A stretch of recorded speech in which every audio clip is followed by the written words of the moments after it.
നമസ്കാരം, ആനുകാലികത്തിലേക്ക് സ്വാഗതം. നമസ്കാരം. കഴിഞ്ഞൊരു ദിവസം മുതൽ മാധ്യമങ്ങളിൽ മുഴുവൻ നിറയുന്നത് വീണ ജോർജിന്റെ പിടലി ഉളക്കിയതിനെ കുറിച്ചാണ്.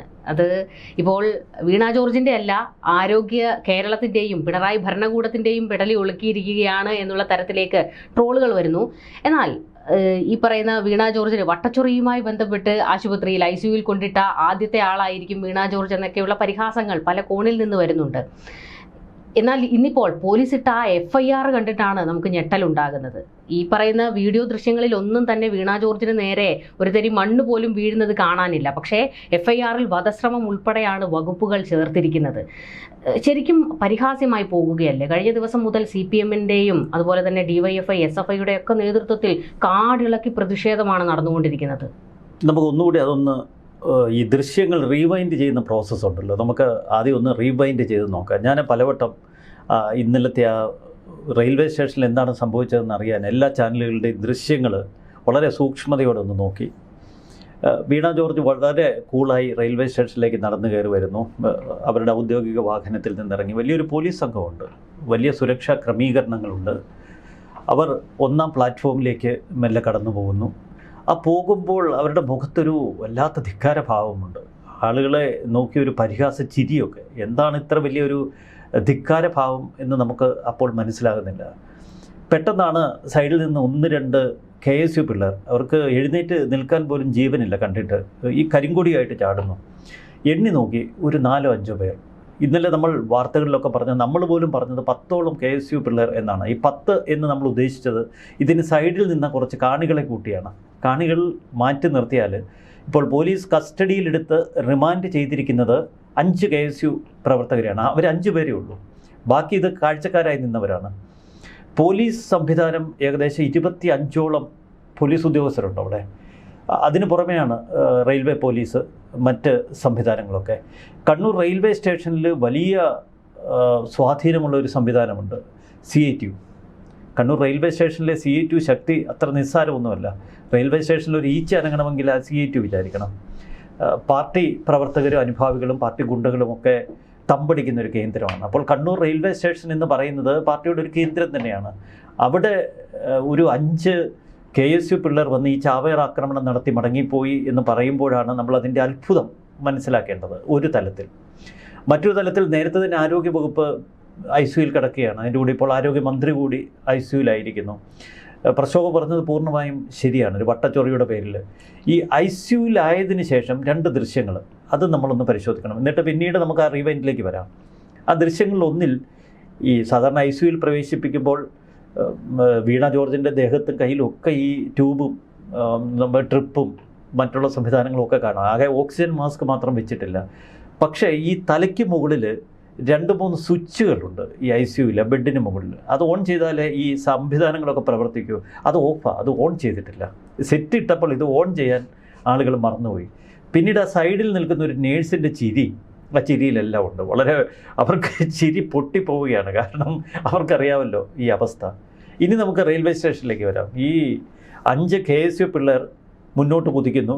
പക്ഷേ KSU പിള്ളേരെ പോലീസ് നിഷ്പ്രയാസം പുല്ലുപോലെ, പുഷ്പം പോലെ അടിച്ചു തെറിപ്പിക്കുന്ന കാഴ്ചയാണ് നമ്മൾ കാണുന്നത്. അപ്പോൾ ചീറി അടുക്കുകയാണ് മന്ത്രി വീണ.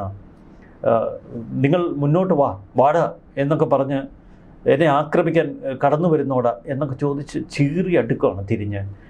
അപ്പോൾ വീണ ജോർജിനെ ഒന്ന് മെരുക്കാൻ ആ പോലീസ് ഉദ്യോഗസ്ഥയ്ക്ക് കഴിയുന്നില്ല. ഗത്യന്തരമില്ലാതെയാണ് ഗൺമാൻ ചാടി വീഴുന്നത്.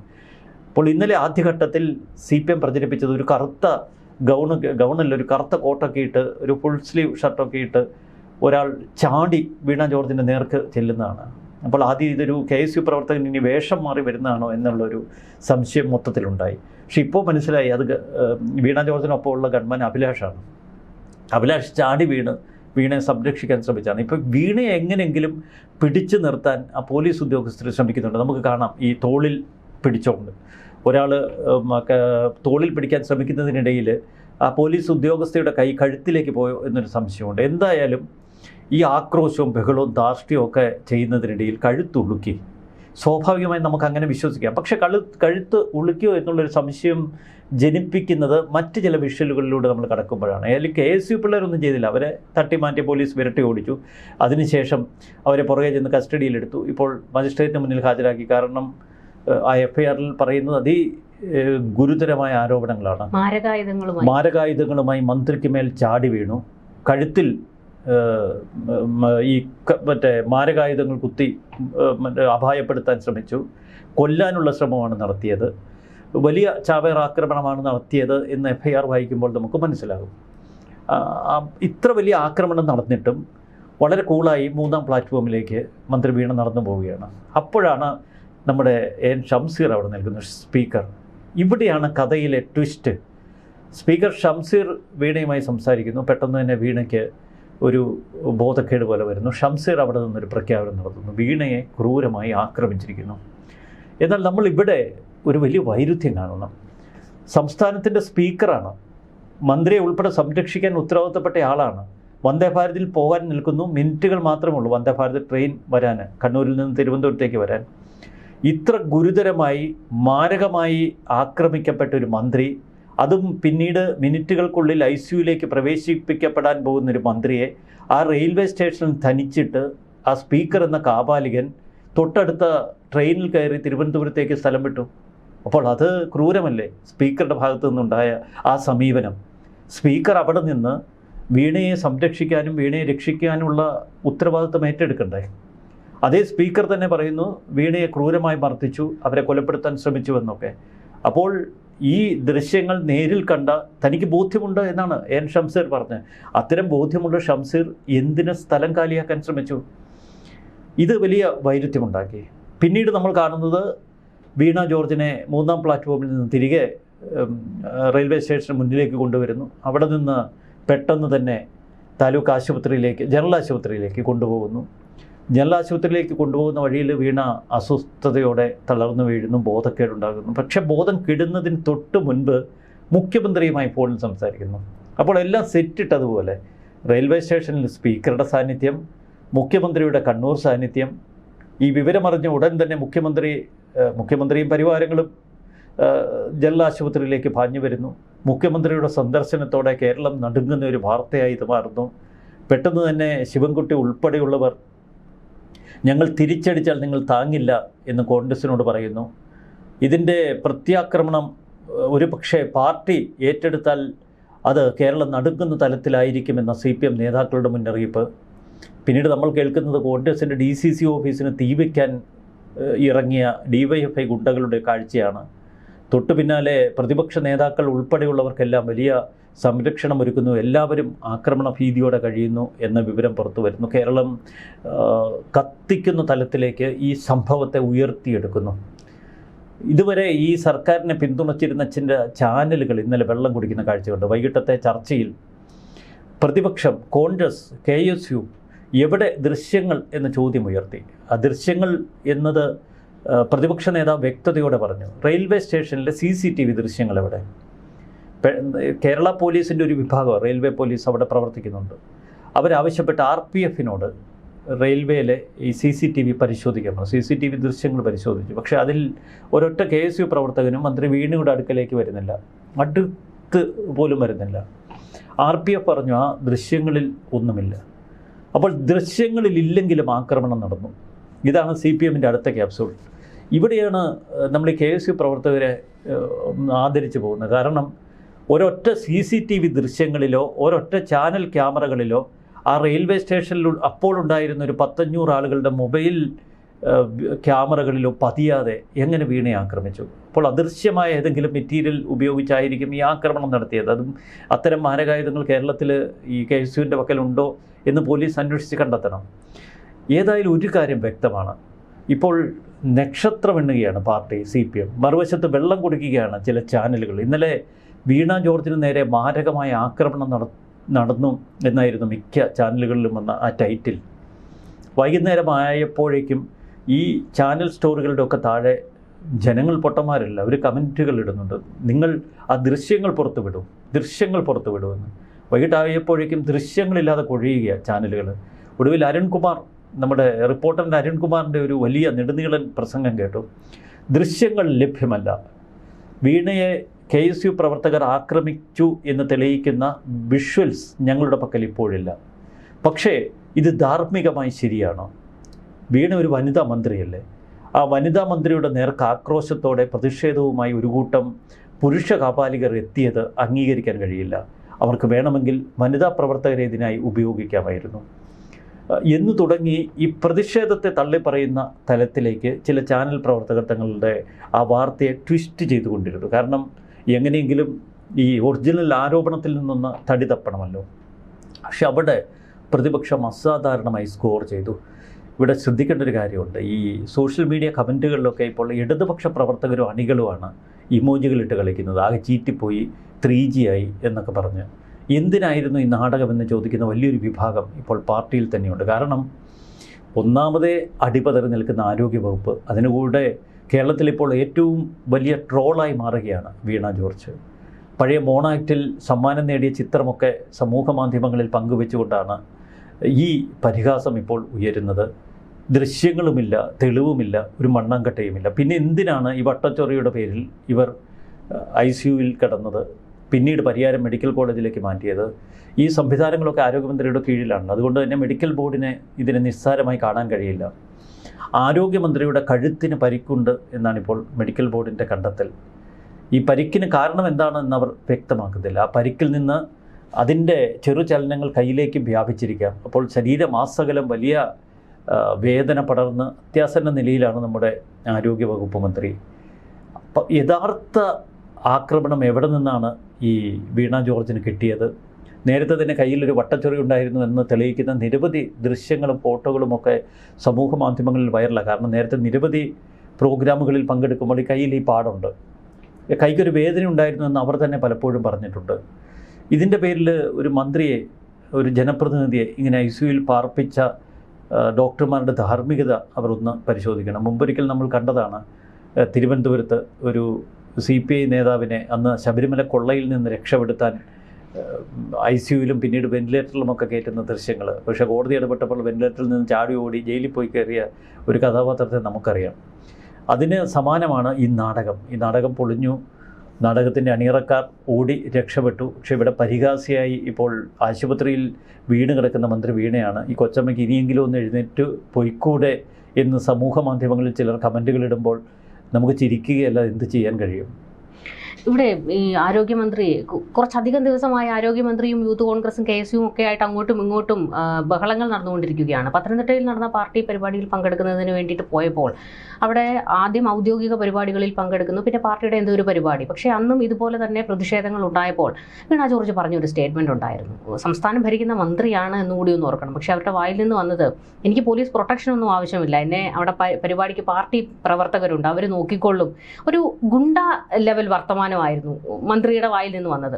അന്ന് നമ്മൾ പിന്നീട് സോഷ്യൽ മീഡിയയിൽ കണ്ട ഒരു കാര്യമാണ് ഈ CPMൻ്റെ സൈബർ ഗ്രൂപ്പുകളിലൊക്കെ ഈ വെട്ടുകിളി കൂട്ടം, ഞങ്ങളുടെ മന്ത്രി ഒന്ന് തൊട്ടു നോക്കടാ എന്ന് പറഞ്ഞുകൊണ്ടുള്ള ആക്രോശങ്ങൾ.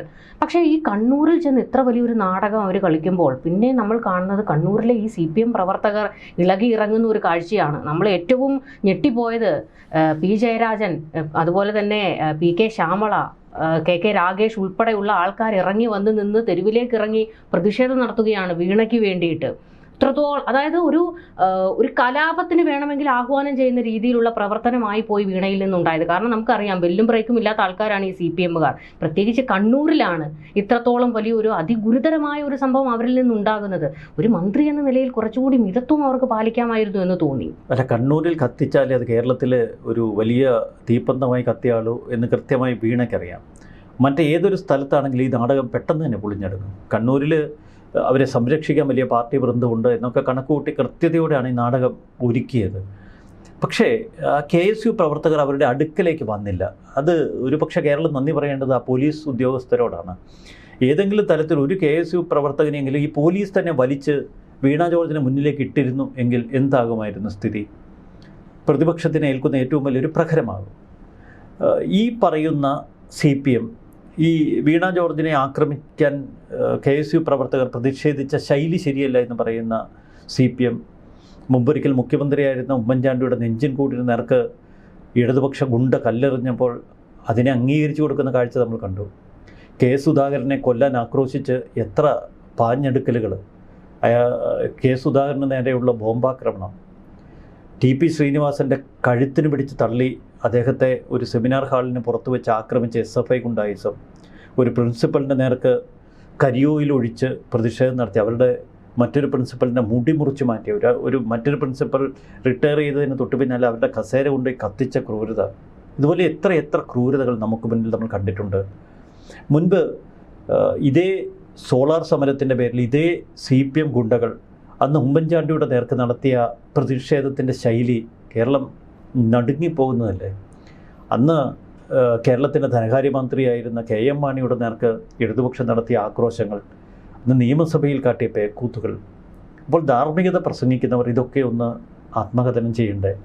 എത്ര ക്രൂരമായ ആക്രമണങ്ങളാണ് ഈ പ്രതിഷേധം എന്ന പേരിൽ ഇടതുപക്ഷ ഗുണ്ടകൾ ചെയ്തു കൂട്ടിയത്. ഇപ്പോൾ കാലാന്തരത്തിൽ ഇതൊക്കെ തിരിച്ചടിക്കുന്നു. വീണ ജോർജിന് നേർക്ക് യാതൊരുവിധ പ്രകോപനം എന്ന് നമുക്ക് വേണമെങ്കിൽ പ്രതിഷേധത്തെ പറയാം, അതിനപ്പുറം യാതൊരുവിധ ആക്രമണവും ഇന്നലെ നടന്നിട്ടില്ല. പൂർണ്ണമായി ഒരു നാടകം പൊളിഞ്ഞടങ്ങുകയാണ്. അതുകൊണ്ട് തന്നെയാണ് സമൂഹ മാധ്യമങ്ങൾ ഇത്രയേറെ ശക്തി ആർജിച്ചിരിക്കുന്ന ഈ കാലഘട്ടത്തിൽ നമുക്കിപ്പോൾ ഫേസ്ബുക്കോ ഇൻസ്റ്റയോ യൂട്യൂബോ ഒക്കെ ഓപ്പൺ ചെയ്താൽ ചിരിച്ച് മടുക്കുന്ന ട്രോളുകളാണ്. ഈ വീണ ജോർജിൻ്റെ നാടകം, നാടകാന്തം, പിന്നീട് കോൺഗ്രസ്സുകാർ തന്നെ ഇത് വൈറലാക്കുന്ന നിരവധി പാട്ടുകൾ സഹിതം ഇതൊക്കെ അവതരിപ്പിക്കുന്നു. പഴയ മോണോ ആക്റ്റിലെ ദൃശ്യങ്ങൾ ഉൾപ്പെടെയാണ് ഈ വിഷ്വൽസ് വന്നിരിക്കുന്നത്. എന്തിനായിരുന്നു ഇത്ര വലിയൊരു നാടകം സെറ്റ് ചെയ്തത്? അതാണ് ഇപ്പോൾ ഇടതുപക്ഷത്തിന് വലിയ തിരിച്ചടിയായിരിക്കുന്നത്. അപ്പോൾ ഇതിൻ്റെ ഒരു മറുവശമുണ്ട്. ഇതുവഴി എന്താ സംഭവിക്കുന്നത്? ഭരിക്കുന്ന പാർട്ടിയാണ് CPM, ഭരണകക്ഷിയാണ്. ഭരണകക്ഷിയുടെ തലവനാണ് മുഖ്യമന്ത്രി പിണറായി വിജയൻ. ആഭ്യന്തര വകുപ്പ് മുഖ്യമന്ത്രിയുടെ കീഴിലാണ്. ഇനി വീണ ജോർജിന് അപകടം പറ്റിയത് ആഭ്യന്തര വകുപ്പിന് കീഴിലുള്ള പോലീസ് ഉദ്യോഗസ്ഥരുടെ ഭാഗത്തു നിന്നാണ് എങ്കിൽ അവർക്ക് വീഴ്ച സംഭവിച്ചതാണ്. സർക്കാരിൻ്റെ വിശ്വാസ്യത ഇത് വലിയ തോതിൽ ബാധിച്ചിരിക്കുന്നു. ഒരു പാർട്ടി, ഒരു സർക്കാർ പച്ചക്കള്ളം പ്രചരിപ്പിക്കാൻ മടിയില്ലാത്തവരാണ് എന്ന് ജനങ്ങൾ തിരിച്ചറിഞ്ഞിരിക്കുന്നു. ഇത് അവരുടെ വിശ്വാസ്യത പൂർണ്ണമായും തകർക്കുന്ന ഒരു പ്രവൃത്തിയാണ്. മറുവശത്ത് ഇലക്ഷന് തൊട്ട് മുൻപ് ഇത്തരമൊരു നാടകം തട്ടിക്കൂട്ടി അത് പൊളിഞ്ഞടുങ്ങുമ്പോൾ അതിൻ്റെ ക്ഷീണം ചില്ലറയല്ല CPMനും ഭരണപക്ഷത്തിനും. അതാണ് അവർ ഇപ്പോൾ അനുഭവിക്കുന്നത്. ആളുകൾ പരിഹസിച്ചോടിക്കുക, കൂവി ഓടിക്കുകയാണ്. തെളിവിൻ്റെ ഒരു കണികയെങ്കിലും പുറത്തുവിടാൻ വെല്ലുവിളിക്കുകയാണ്. പഴയ കാലമല്ലിത്. എല്ലാവരുടെ കയ്യിലും മൊബൈൽ ഫോണുണ്ട്, CCTV ഉണ്ട്, എല്ലാ സംവിധാനങ്ങളുമുണ്ട്. ഇതൊരു നിരത്തിൽ സംഭവിച്ചതല്ല, റെയിൽവേ സ്റ്റേഷൻ പോലെ സുരക്ഷിതമായൊരിടത്തിലാണ് സംഭവിക്കുന്നത്. അപ്പോൾ തീർച്ചയായും അവർ ഏതെങ്കിലും തലത്തിൽ ആക്രമിക്കപ്പെട്ടിരുന്നു എങ്കിൽ അതിൻ്റെ ദൃശ്യങ്ങളുണ്ടായേനെ. ദൃശ്യങ്ങളില്ല എന്ന് പറയുമ്പോൾ ഇത് കെട്ടിച്ചമച്ച ഒരു നാടകമായിരുന്നു എന്ന് വ്യക്തമാണ്. അതുകൊണ്ടാണ് വീണയ്ക്ക് ഓസ്കർ അവാർഡ് കൊടുക്കണമെന്നൊക്കെ ചിലർ പരിഹസിക്കുന്നത്. കേരളം കണ്ട ഏറ്റവും വലിയ അഭിനേത്രി എന്ന് പറഞ്ഞ് അവരെ കൂവുന്നത്. ഇപ്പോഴും ആശുപത്രിയിലെ ICUയിൽ പോയി കിടക്കാൻ നാണമില്ലേ ഇവർക്ക് എന്ന് ചോദിക്കാൻ ഇടവരുത്തുന്നത്. ഇതുവഴി CPM അകപ്പെട്ടിരിക്കുന്നൊരു പാതാളക്കുഴിയുണ്ട്. അത് ഭയാനകമാണ്. ഇവിടെ നമുക്ക് ഈ KK ശൈലജ ടീച്ചർ ഒഴിച്ച് ബാക്കി ഈ CPMൻ്റെ വനിതാ നേതാക്കളെല്ലാം ട്രോൾ മെറ്റീരിയലാണ്. ഈ പറയുന്ന PP ദിവ്യ അഹങ്കാരത്തിൻ്റെ അങ്ങേയറ്റമാണ്, കൊടുമുടിയാണ്. അതുപോലെ തന്നെ ആര്യ രാജേന്ദ്രൻ കാണിച്ചു കൂട്ടിയത്, ഈ തിരുവനന്തപുരം കോർപ്പറേഷൻ വരെ കയ്യിൽ നിന്ന് പോയത് ഒരാൾ കാരണമാണ്. അതിനൊക്കെ അപ്പുറത്തേക്ക് പക്ഷെ പലപ്പോഴും തോന്നിയിട്ടുണ്ട്, ശരിക്കും പറഞ്ഞു കഴിഞ്ഞാൽ ഒരു ലേഡി പിണറായി കളിക്കുന്നത് വീണ ജോർജ് ആണ് എന്ന് പലപ്പോഴും തോന്നിയിട്ടുണ്ട്. അതായത് ഈ പറയുന്ന പോലെ മാധ്യമങ്ങളോട് പുച്ഛം. കഴിഞ്ഞ ദിവസങ്ങളിലൊക്കെ മാധ്യമങ്ങൾ ഈ പറയുന്ന ആരോഗ്യ വകുപ്പുമായി ബന്ധപ്പെട്ട് ചോദ്യങ്ങൾ ചോദിക്കുമ്പോൾ വീണ ജോർജ് പറയുന്നത് ഞാനും ഇതൊക്കെ കഴിഞ്ഞിട്ടാണ് വരുന്നത് എന്ന്. പക്ഷെ കൃത്യമായ മറുപടി, ഒരു ചോദ്യങ്ങൾക്ക് മറുപടി കൊടുക്കാൻ അവർ തയ്യാറല്ല. ആശാവർക്കർമാരുമായിട്ട് ഇവിടെ സമരം നടന്നപ്പോൾ ഡൽഹിയിലേക്ക് പോയി അവിടെ സംഭവിച്ചത് നമ്മൾ കണ്ടു. അത് കഴിഞ്ഞ് തിരിച്ച് തിരുവനന്തപുരം വിമാനത്താവളത്തിൽ എത്തുമ്പോൾ മാധ്യമങ്ങൾ ചോദ്യം ചോദിക്കുമ്പോൾ അതിനൊന്നും നിങ്ങളോട് എനിക്ക് മറുപടി പറയാൻ സൗകര്യമില്ല എന്നുള്ള തരത്തിൽ ഒരു മറുപടി അവർ കൊടുക്കുന്നത് നമ്മൾ കണ്ടു. പലപ്പോഴും വീണ ജോർജിന് നേരെ ഏറ്റവും വലിയ പരിഹാസ്യമായി വരുന്നത് സഭയെ സൂചിപ്പിക്കുന്നതിന് വേണ്ടി പിണറായി സീറ്റ് കൊടുത്തതാണ് എന്നുള്ള വലിയൊരു വിമർശനം അവർ കയറിയ കാലം തൊട്ട് തന്നെ കേൾക്കുന്നതാണ്. എന്നാൽ ഇപ്പോൾ അതിൽ വിട്ടുപോകുന്ന ഈ CPMൻ്റെ വനിതാ നേതാക്കൾ കാരണം CPM വലിയ പാതാളക്കുഴിയിലേക്ക് വീഴുന്നത് മറ്റ് ഈ പിണറായി വിജയനോ അല്ലെങ്കിൽ MV ഗോവിന്ദനോ ഒക്കെ പിന്തുണയ്ക്കുന്നതല്ലാതെ മറ്റ് മുതിർന്ന നേതാക്കൾ എല്ലാവരും ഈ വനിതാ നേതാക്കൾക്കെതിരെ നിരന്തരം വിമർശനങ്ങൾ പറഞ്ഞുകൊണ്ടിരിക്കുന്ന ഒരു ഘട്ടവും നമ്മൾ കണ്ടു കഴിഞ്ഞതാണ്. എന്നിട്ടും ഇത് തിരുത്താൻ ഇവരാരും തയ്യാറല്ല. വീണ ജോർജ് ഈ ദൃശ്യങ്ങളിൽ കാണാം, വീണ ജോർജ് KSUക്കാരുടെ അടുത്തേക്ക് പോവുകയാണ്.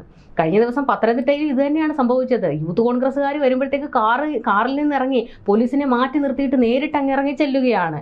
അപ്പോൾ എനിക്ക് നേരെ നിങ്ങൾ എന്ത് വേണമെങ്കിലും ചെയ്തോളൂ, ഞാനത് ഒരു അവസരമാക്കും എന്നുള്ള തലത്തിലേക്കാണ് വീണ ജോർജിന്റെ പല പ്രവർത്തനങ്ങൾ. ഇവരുടെ ധാർഷ്ട്യം അങ്ങേ അറ്റത്തേതാണെന്ന് തോന്നിയിട്ടുണ്ട്. അല്ല, CPM സംബന്ധിച്ച് CPM ഒരു വലിയ ഗതികേടാണ് ഈ വനിതാ നേതാക്കൾ.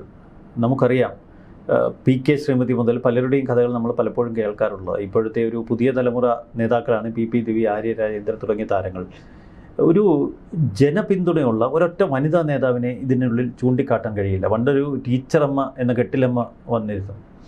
അവരെ അന്ന് PR വർക്ക് കൊണ്ട് വലിയ ഒരു ബിംബമായി പ്രതിഷ്ഠിക്കാനൊക്കെ ശ്രമിച്ചു. പക്ഷേ അവരുടെ കാലഘട്ടത്തിലാണ് വയറ്റി കത്രികയിട്ട് തുന്നിക്കെട്ടിയത്. അതാണ് വീണ ജോർജ് പറഞ്ഞത്, ഞാൻ ചെയ്യാത്ത ഒരു പ്രവൃത്തി എൻ്റെ തലയിൽ കെട്ടിവെക്കാൻ നോക്കരുത് എന്ന്. പിണറായി വിജയൻ ഈ കഴിഞ്ഞ ദിവസം പറഞ്ഞത് അതുതന്നെയാണ്. വീണ ജോർജിൻ്റെ കാലഘട്ടത്തിലല്ല കത്രിക വയറ്റിൽ കയറിയതെന്ന്. പിന്നീട് വീണ ജോർജിൻ്റെ കാലഘട്ടത്തിൽ സംഭവിച്ച ആശുപത്രി ദുരന്തങ്ങൾ, ചികിത്സാ പിഴവുകൾ എത്രയാണ്? ഏകദേശം 43 ചികിത്സാ പിഴവുകളുടെ പരാതികളാണ് ആരോഗ്യവകുപ്പിൽ തന്നെ മുന്നിലുള്ളത്. ഇതിനിടയിൽ ആ കൈ മുറിക്കപ്പെട്ട ഒരു പെൺകുട്ടി, അതിൻ്റെ അമ്മ ഇന്ന് ഒരു കുറിപ്പ് എഴുതിയിരിക്കുന്നത് നമ്മൾ കണ്ടു, ഒരു പ്രതികരണം നടത്തിയിരിക്കുന്നത് കണ്ടു.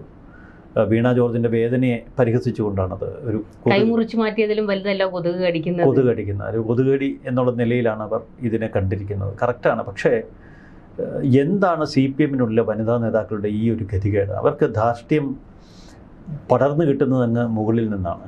നമുക്കറിയാം, ഒരു പ്രസ്ഥാനത്തിൻ്റെ തലപ്പത്ത് ധാർഷ്ട്യം വരുമ്പോൾ അത് അവരുടെ ഉപനേതാക്കളിലേക്കും പ്രാദേശിക നേതാക്കളിലേക്കും ഒക്കെ വ്യാപിക്കും. ഈ സ്ത്രീകളിലേക്കാണ് അത് കൂടുതൽ കത്തിക്കയറുന്നത്. നേതൃത്വത്തിൻ്റെ ആ ഒരു ധാർഷ്ട്യം ഈ സ്ത്രീ നേതാക്കളിലേക്ക് പെട്ടെന്ന് കയറി. അവർ നോക്കുമ്പോൾ ഭരണം, പോലീസ്, പാർട്ടി ഗുണ്ടകൾ, തുടർ ഭരണം കിട്ടിയ സംവിധാനം, കേരളത്തിൽ പ്രതിപക്ഷത്തിനൊന്നും ഒരാർജവം പോരാ. അപ്പോൾ ഒരു ധിക്കാരഭാവം അവരുടെ ഉള്ളിൽ വരുന്നത് സ്വാഭാവികമാണ്. ഞങ്ങൾ ചോദ്യം ചെയ്യപ്പെടാൻ കഴിയാത്ത വനിതാ നേതാക്കളാണ്, കേരളം ഞങ്ങൾക്ക് ആരോ പതിച്ചു തന്നാണ് എന്ന മട്ടിലൊക്കെ. പ്രത്യേകിച്ച് ഈ വീണ ജോർജ് ഒരു മാധ്യമ പ്രവർത്തകയാണ്. അവിടെ നിന്ന് സഭയുടെ പേരിൽ ചാർത്തി കിട്ടിയ ഒരു നിയമസഭാ സീറ്റ് വിജയിച്ചു വന്നപ്പോൾ പിണറായി വിജയൻ അവർക്കൊരു വലിയ അംഗീകാരം കൊടുത്തു, ഒരു മന്ത്രിയായ വീണ ജോർജിനെ സംബന്ധിച്ച് ഇതൊരു വലിയ ഭാഗ്യമാണ്. കാരണം വലിയ രാഷ്ട്രീയ പാരമ്പര്യമോ രാഷ്ട്രീയ പ്രവർത്തന പശ്ചാത്തലമോ ഒന്നുമില്ല. ഈ ഒരു സ്പേസിൽ അവരങ്ങ് കയറി. ഇത് ഒരുപാട് പാർട്ടിക്കാരെ വേദനിപ്പിച്ചുകൊണ്ട് ഇപ്പോഴും നമുക്കറിയാം, പത്തനംതിട്ടയിലെ പാർട്ടിക്കാർക്ക് വീണ ജോർജിന് ഒട്ടും ഇഷ്ടമല്ല. കാരണം ഇവരുടെ പാർട്ടിക്കാരോട് പോലും ഭയങ്കര ധിക്കാരപൂർവമായ പെരുമാറ്റമാണ്. അതിനിടയിൽ ഈ ആക്ഷേപങ്ങളൊക്കെ കേട്ടപ്പോൾ പത്തനംതിട്ടയിൽ പോലും ഇവർക്കെതിരെ പാർട്ടിയിൽ വലിയ പൊട്ടിത്തെറികളുണ്ടായിരുന്നു ഈ കഴിഞ്ഞ ദിവസങ്ങളിൽ. ഈ ശ്രദ്ധ തിരിക്കണമെങ്കിൽ ഒരു നാടകം സെറ്റ് ചെയ്യണമെന്ന് ഇവർ ഉറപ്പിച്ചു. അതുകൊണ്ടാണ് പലപ്പോഴും ഈ പ്രതിഷേധം നടക്കുന്നിടത്തേക്ക് ഓടി അടുക്കാൻ ശ്രമിക്കുന്നത്. ഇത്തരമൊരു സിറ്റുവേഷൻ അവർ ആഗ്രഹിച്ചിരുന്നു. അങ്ങനെ ഓടിയെടുത്താലും കാര്യമായി പരിക്ക് പറ്റിയാലെന്നറിയാം. കാരണം പോലീസ് സംവിധാനമുണ്ട്, ഗൺമാനുണ്ട്. ഗൺമാൻ്റെ ഉത്തരവാദിത്വം തന്നെ മന്ത്രിയുടെ ജീവൻ രക്ഷിക്കാനാണ്. അയാളുടെ അരയിലൊരു തോക്കുണ്ട്, പോക്കറ്റിൽ തോക്ക് കൊടുത്തിട്ടുണ്ട്. ആ തോക്ക് എന്തിനാണ്? താൻ സേവിക്കുന്ന മന്ത്രി അല്ലെങ്കിൽ അധികാരിക്ക് ജീവനിൽ ആപത്ത് സംഭവിക്കുമ്പോൾ ആ തോക്കെടുത്ത് ഉപയോഗിക്കാനാണ്. ഇന്നലെ KSU പ്രവർത്തകർ മാരകായുധം കൊണ്ട് ഈ മന്ത്രിയുടെ കഴുത്തിൽ ആക്രമിച്ച് കൊലപ്പെടുത്താൻ ശ്രമിച്ചിട്ട് ഗൺമാൻ എന്തുകൊണ്ട് നോക്കി നിന്നു? അയാളുടെ എളിയിൽ തോക്കില്ലായിരുന്നു, അരയിൽ ഈ ബെൽറ്റിൽ തൂക്കിയിടും. ആ തോക്ക് എന്തിനാണ് അവിടെ തൂക്കിയിട്ട് കിടക്കുന്നത്? അപ്പോൾ മന്ത്രിയെ മാരകായുധങ്ങൾ കൊണ്ട് ആക്രമിച്ച് കീഴ്പ്പെടുത്താൻ ശ്രമിച്ചു എന്ന് FIR ഇടുന്ന പോലീസ് മന്ത്രിയുടെ ജീവൻ രക്ഷിക്കാൻ ഗൺമാൻ ശ്രമിച്ചില്ല എന്നതിൻ്റെ പേരിൽ അയാൾക്കെതിരെയും കേസെടുക്കണം. ഈ FIR ഇടാനുള്ള മൊഴി കൊടുത്തത് മന്ത്രിയല്ല, ഗൺമാനാണ്, അഭിലാഷാണ്. മന്ത്രിയിൽ നിന്ന് മൊഴിയെടുക്കാൻ ഇന്നലെ റെയിൽവേ പോലീസ് ആശുപത്രിയിലെത്തിയിരുന്നു. മൊഴി നൽകാൻ പറ്റുന്നില്ല, കാരണം ശബ്ദം പുറത്തേക്ക് വരുന്നില്ല എന്നാണ് മന്ത്രി പറഞ്ഞത്. ശബ്ദം പുറത്തേക്ക് വരാത്ത മറ്റൊന്നുമല്ല, ഒരു കോളർ പോലെ ഒരു സാധനം ചുറ്റിയിട്ടിരിക്കുകയാണ്. കയ്യിലൊക്കെ ട്രിപ്പ് കൊടുത്ത് ഇങ്ങനെ ആശുപത്രി കിടക്കയിൽ കിടക്കുന്ന മന്ത്രി. പ്രത്യേകിച്ച് എന്താണ് സംഭവിച്ചതെന്ന് ആശുപത്രി അധികൃതരോട്, ആശുപത്രിയിലെ ഡോക്ടർമാരോട് ചോദിച്ചിട്ട് അവർക്ക് വ്യക്തതയില്ല. കഴുത്തിലൊരു പരിക്കുണ്ട് എന്ന് പറയുന്നു. ഈ പരിക്ക് മിക്കവാറും എല്ലാ സ്ത്രീകൾക്കും ഉണ്ട്. ഈ നട്ടലിൻ്റെ കശേരികൾ അങ്ങോട്ടും ഇങ്ങോട്ടും നീങ്ങി ചില പ്രശ്നങ്ങളുണ്ടാവും. കഴുത്തിന് വേദന, നടുവിന് വേദന. ഈ കഴുത്തിന് എന്തെങ്കിലും ഒരു സ്പോണ്ടിലോസിസ്. 2021 തെരഞ്ഞെടുപ്പ് പ്രചാരണത്തിന്റെ സമയത്ത് വീണ ജോർജിന്റെ കഴുത്തിൽ ഒരു ബെൽറ്റ് ഉണ്ടായിരുന്നു. ചിത്രങ്ങൾ പുറത്തു വന്നിട്ടുണ്ട്. അല്ല, അവർക്ക് കഴുത്തിൽ ഈ പ്രശ്നം ഉള്ളതാണ്. അപ്പോൾ ഈ സ്പോണ്ടിലൈറ്റിസ് എന്നൊക്കെ പറയുന്ന അതിലേതെങ്കിലും ഒരു വിഭാഗമാകും. ഇതിലേത് വന്നാലും ഇതിൻ്റെ ഈ നമ്മുടെ ഈ നട്ടലിൻ്റെ കശേരികൾ അടുത്തിട്ട് അതിൻ്റെ ഒരു പ്രസരിപ്പ് ഈ വേദനയായിട്ട് കയ്യിലോ ഒരു തരിപ്പൊക്കെ ആയിട്ട് കാണും. അപ്പോൾ ഇവർ പറയുന്നത് ഒരു പക്ഷേ ശരിയായിരിക്കും, കഴുത്തിന് വേദനയുണ്ട്, കൈക്ക് വേദനയുണ്ട്. പക്ഷെ അതും ഈ ആക്രമണവും തമ്മിൽ കൂട്ടി ചേർക്കുമ്പോഴാണ് കൗതുകം ഉണ്ടായത്. കേരളം അമ്പരപ്പോടെ ഇതൊക്കെ നോക്കിക്കണ്ടത്. കേരളത്തിലെ ജനങ്ങളുടെ ഏറ്റവും വലിയ ചർച്ച ഇന്ന് രാവിലെ വരുന്ന വഴികളിലൊക്കെ നമുക്കറിയാം, ഫോണിൽ വിളിക്കുന്നവർ മറ്റുള്ളവർ എല്ലാവരും ദൃശ്യങ്ങളിലേക്ക് സൂക്ഷിച്ച് നോക്കുകയാണ്. വീണയ്ക്ക് എങ്ങനെ ഈ പരിക്ക് പറ്റിയെന്ന് ആർക്കും ഒരു പിടിയും കിട്ടുന്നില്ല. എങ്ങനെ വീണയ്ക്ക് ഇത്ര വലിയ അപകടം സംഭവിച്ചു, അത് എല്ലാവരും എല്ലാ സൂക്ഷ്മദർശിനികളും വെച്ച് നോക്കിയിട്ടും ഒരു എത്തും പിടിയുമില്ല നിൽക്കുന്നു. ഇന്ന് ശ്രദ്ധിക്കണം, ഇന്ന് CPM നേതാക്കൾ ഇന്നലത്തെ ആക്രോശങ്ങളും ഇന്നലത്തെ പ്രസ്താവനകളും ഒക്കെ ഇന്ന് അവരിൽ നിന്ന് വിട്ടുമാറിയിരിക്കുന്നു. ഇന്ന് ഒരു നിസ്സംഗതയോടെ നോക്കി നിൽക്കുക, എല്ലാം തിരിച്ചടിക്കുകയാണ്. ഈ വീണ ചതിച്ചു എന്നാണ് ഇപ്പോഴത്തെ CPM നേതാക്കളുടെ ഒരു രഹസ്യ ഭാഷണം. ഇന്നലെ ഒരു വലിയ മണ്ടത്തരം പാർട്ടി കാട്ടിക്കൂട്ടി എന്നുള്ളതാണ്. ഈ അവസാനമായി ചോദിക്കാനുള്ളത്, ഇതിന് മുൻപ് നമ്മൾ 2 നാടകങ്ങൾ കണ്ടു കഴിഞ്ഞതാണ്. അന്നും ഇതുപോലെ തന്നെ വധശ്രമത്തിനായിരുന്നു കേസെടുത്തത്. ഒന്ന് പിണറായി വിജയൻ ഇൻഡിഗോയിൽ വരുന്ന സമയത്ത് വിമാനത്തിൽ യാത്ര ചെയ്ത് അതെ, അന്ന് 2 പേരും മുദ്രാവാക്യം വിളിച്ചതിന് വധശ്രമത്തിന് കേസെടുത്തു. പിന്നീട് നമ്മൾ കണ്ടത് ഈ നവകേരള യാത്ര നടന്നപ്പോൾ നവകേരള ബസ്സിന് നേരെ യൂത്ത് കോൺഗ്രസ്സുകാർ ഷൂ എറിഞ്ഞപ്പോൾ അതിനും ഈ പറയുന്ന പോലെ തന്നെ വധശ്രമത്തിന് കേസെടുത്തു. അന്ന് പക്ഷേ കോടതിയാണ് ഓടിച്ചു വിട്ടത്. ഇങ്ങനെ ഒരു പ്രതിഷേധം നടന്നു എന്ന് പറഞ്ഞ് കേസെടുക്കാൻ മാത്രം എന്തിരിക്കുന്നു എന്നുള്ളൊരു ചോദ്യം കോടതി തന്നെ ചോദിച്ചു. അത് രണ്ടും പൊളിഞ്ഞടുങ്ങുന്നത് നമ്മൾ കണ്ടു. അതിന് ജനങ്ങൾ കൃത്യമായി ആ വിഷയങ്ങളിലും ഇടപെട്ട് അവരുടെ നിലപാടുകൾ വ്യക്തമാക്കി. കഴിഞ്ഞ ഒരു ദിവസം നമ്മൾ കണ്ട ഏറ്റവും പ്രധാനപ്പെട്ട ഈ മാധ്യമങ്ങൾ പലതും പെരുപ്പിച്ച് കാണിക്കാൻ ശ്രമിച്ചപ്പോൾ പലതും പല വീഡിയോകളും ഈ പറയുന്ന കണ്ണൂരിൽ നിന്ന് ആ റെയിൽവേ സ്റ്റേഷനിൽ ഉണ്ടായിരുന്ന ആൾക്കാരെടുത്ത വീഡിയോകൾ, ചിത്രങ്ങൾ അപ്പോൾ തന്നെ സോഷ്യൽ മീഡിയയിൽ പ്രചരിപ്പിച്ചുകൊണ്ട് ഇതാദ്യം പൊളിച്ചെടുക്കുന്നത് ജനങ്ങൾ തന്നെയാണ്. ഈ ജനങ്ങളുടെ ഈ ഒരു ഇടപെടൽ അത് ശരിക്കും ഈ CPM-ന് ഈ നിയമസഭാ തെരഞ്ഞെടുപ്പിൽ ഒരു മുന്നറിയിപ്പ് തന്നെയല്ലേ? ഈ പണ്ടൊക്കെ ഇത്തരം നാടകങ്ങൾ സെറ്റ് ചെയ്ത് പലപ്പോഴും തെരഞ്ഞെടുപ്പുകളെ സ്വാധീനിക്കാറുണ്ട് CPM. ഈ കോൺഗ്രസ് അതിനുള്ള കഴിവില്ല, ഇവർക്ക് അതിനുള്ള പാർട്ടി സംവിധാനമുണ്ട്, കേഡർ സംവിധാനമുണ്ട്. അതുകൊണ്ട് മുകളിലൊരു ഓപ്പറേഷൻ നടത്തിയാൽ താഴെ വരെ എക്സിക്യൂട്ട് ചെയ്യാനുള്ള സംവിധാനം. ഈ കോൺഗ്രസ്സിലുള്ളൊരു കുഴപ്പം, ഇങ്ങനെ നാടകം കളിച്ചാൽ നാടകമാണെന്ന് അവർ തന്നെ വിളിച്ചു പോകും. ഇതിൽ ഒരു വിശ്വാസ്യത തുടക്കത്തിൽ തന്നെ ഈ കോൺഗ്രസ് പ്രവർത്തകരും നേതാക്കളും എല്ലാം ചേർന്ന് പരസ്പരം ചെളിവാരി എറിഞ്ഞ് നശിപ്പിക്കും. അതുകൊണ്ട് അവരുടെ ഇടയിൽ അത് നടക്കത്തില്ല. ഇപ്പുറത്ത് പക്ഷേ വളരെ ശാസ്ത്രീയമായി പലപ്പോഴും ഇത്തരം ഓപ്പറേഷൻസ് ഇവർ നടത്തിയിരുന്നു. ഈ തെരഞ്ഞെടുപ്പിൽ പോലും എന്തെങ്കിലുമൊക്കെ സംഭവിക്കും എന്ന് കേരളം കാത്തിരിക്കുകയായിരുന്നു. കാരണം CPM ആണ് 10 വർഷമായിട്ട് കേരളം ഭരിക്കുന്നവരെ, കയ്യിൽ പണമുണ്ട്, സംവിധാനമുണ്ട്, പാർട്ടിയുടെ ഒരുപാട് ആനുകൂല്യങ്ങൾ, ഭരണത്തിൻ്റെ ആനുകൂല്യങ്ങളെ പറ്റിയൊരു വലിയൊരു വിഭാഗമുണ്ട്. അപ്പോൾ അവരെ കൊണ്ട് ചില ഓപ്പറേഷനുകൾ നടത്താം. മന്ത്രി തന്നെ ഇങ്ങനെ ഇറങ്ങിത്തിരിക്കേണ്ട കാര്യമില്ലായിരുന്നു. പക്ഷെ ജനം വളരെ വിജിലൻ്റാണ് ഇപ്പോൾ. കാരണം ഈ മൊബൈൽ ഫോൺ തന്നെയാണ് അതിൻ്റെ ഏറ്റവും വലിയ പ്രത്യേകത. ഈ മൊബൈൽ ഫോണിൽ വരുന്ന ഇൻഫർമേഷൻസ് അത് ചില്ലറയല്ല. അപ്പോൾ എല്ലാ ദൃശ്യങ്ങളും കാണുകയാണ്. 2021 തെരഞ്ഞെടുപ്പല്ല, 2026. 2026 കേരളത്തിലെ ജനങ്ങളെ ഒട്ടും കബളിപ്പിക്കാൻ കഴിയില്ല. ഈ ഒരു മണ്ടന്മാരിതൊന്നും മനസ്സിലാക്കുന്നില്ല. അവരിപ്പോഴും ആ പഴയ യുഗത്തിലാണ്, പഴയ കാലഘട്ടത്തിലാണ്. ഇത്തരം ബോധക്കേടുകൾ, ബോധക്ഷയങ്ങൾ ഇതുകൊണ്ട് ജനം പഴയതൊക്കെ മറന്ന് വീണയെ ആക്രമിച്ചു, വീണയ്ക്ക് സിമ്പതി വരുന്നു, വീണയ്ക്ക് ഒരു രക്തസാക്ഷി പരിവേഷം വരുത്തുന്നു എന്നൊക്കെ. ഇന്നലെ ഭാഗ്യത്തിന് വീണയെ ICUയിൽ കിടത്തിയതേ ഉള്ളൂ. വെന്റിലേറ്ററിലേക്ക് ആക്കിയില്ല, മോർച്ചറിയിലേക്ക് മാറ്റിയില്ല. ഇതിലേതെങ്കിലും ആരുടെയെങ്കിലും ഇടപെടലുകൾ കൊണ്ട് നടത്തിയിരുന്നുവെങ്കിൽ നഷ്ടം വീണയ്ക്കായേനെ. അതുകൊണ്ട് ലാഭം പാർട്ടിക്കും കിട്ടത്തില്ല. അപ്പോൾ എന്ത് നാടകം വേണമെങ്കിലും സെറ്റ് ചെയ്യപ്പെടും. അതൊക്കെ സ്റ്റേജിൽ അവതരിപ്പിക്കാനുള്ള കലാകാരന്മാരും അതിലുണ്ട്. ഒരു വല്ലാത്ത കോലമാണ് കാലത്ത് നമ്മൾ ഈ കാലത്ത് കാണുന്നത്. കെട്ടകാലം എന്നൊക്കെ പറയുന്ന പോലെ. എന്തായാലും വീണ ജോർജിൻ്റെ അഭിനയം കൊഴുക്കുകയാണ്. ഇതുവരെ ആശുപത്രിയിൽ നിന്ന് എഴുന്നേറ്റിട്ടില്ല. ഈ ആശുപത്രി ആരോഗ്യ പ്രവർത്തകരെ ബുദ്ധിമുട്ടിക്കാതെ വീണ ജോർജ് അവിടെ നിന്നൊന്ന് എഴുന്നേറ്റ് പോയി AKG സെൻറ്ററിൽ പോയി കിടക്കണമെന്നാണ് ജനങ്ങൾ ആവശ്യപ്പെടുന്നത്. എന്തായാലും ആ നാടകം പൊളിഞ്ഞിട്ടുണ്ട്. മുഖ്യമന്ത്രി തന്നെ നേരിട്ട് വന്ന് തൊഴുകയായിരുന്നു വീണ ജോർജിനെ കണ്ടിട്ട്. അത് ഭയങ്കര പരിഹാസമായി മാറിക്കൊണ്ടിരിക്കുകയാണ് അത്തരം സംഭവങ്ങളൊക്കെ. എന്തായാലും ഇത് തിരിച്ചടിച്ചു എന്നുള്ളതാണ്. ഇതിൻ്റെ കൂടുതൽ വിവരങ്ങൾ ഇനി പുറത്തു വരാനിരിക്കുന്നതേ ഉള്ളൂ. വീണ്ടും ചർച്ചകളുമായി കാണാം. നമസ്കാരം. നന്ദി. നമസ്കാരം.